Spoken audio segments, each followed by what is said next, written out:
नमस्कार दोस्तों, स्वागत है आपका मेरे यूट्यूब चैनल में।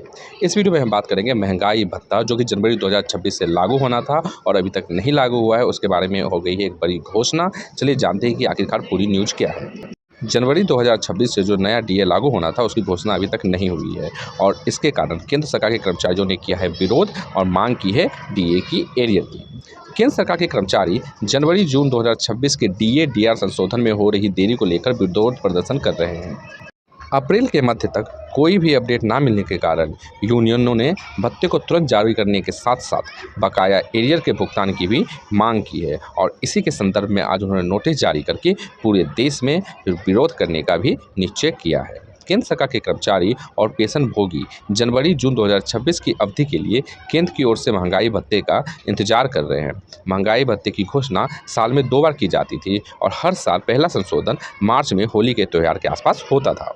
कम से कम पिछले 10 सालों से तो यही हो रहा है, लेकिन कोविड के कारण 18 महीनों में जो डीए को रोक दिया गया था, लोगों को ये डर लग रहा है कहीं 8वें पे कमीशन को लागू करने के चक्कर में इस बार डीए को ना रोक दिया जाए। अप्रैल के मध्य बीत जाने के बाद भी डीए की कोई घोषणा नहीं हुई है और इसी कारण सरकारी कर्मचारी का एक वर्ग आज विरोध कर रहा है। आज उन्होंने भारतीय कैबिनेट सचिव को एक पत्र लिखा और उसमें बताया कि कुछ यूनियनें आज कार्यस्थलों पर प्रदर्शन जारी करेगी और विरोध करेगी कि डीए जल्दी ही लागू हो। आखिर डीए में जो देरी है वो मायने क्यों रखती है?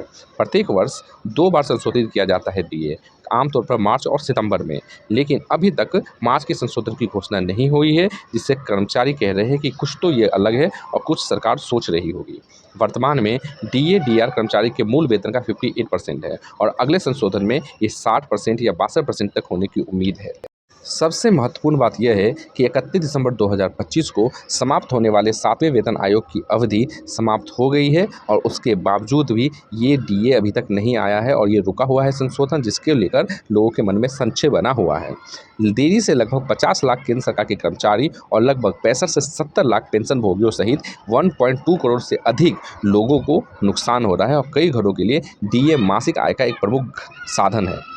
आज जो विरोध हो रहा है कहीं न कहीं वो कर्मचारियों के बीच बढ़ती हुई निराशा को दर्शाता है, जबकि आमतौर पर इसका एरियर मिल जाता है, लेकिन अभी तक घोषणा ना होने के कारण कर्मचारियों में चिंताएं बनी हुई हैं और वो सोच रहे हैं कि कहीं सरकार इसे फ्रीज करने के चक्कर में तो नहीं है। आप क्या सोचते हो? कमेंट बॉक्स के माध्यम से ज़रूर बताएं और इससे जुड़ा हुआ जो भी लेटेस्ट अपडेट आएगा मैं आपको ज़रूर बताऊँगा, तो चैनल के साथ जुड़े रहें। फिलहाल आज केंद्रीय सरकारियों के कुछ वर्ग ने जानबूझकर विरोध किया ताकि जल्दी से डीए और डीआर की घोषणा हो सके। जैसे ही अपडेट आता है बताऊंगा, तो चैनल के साथ जुड़े रहें। धन्यवाद।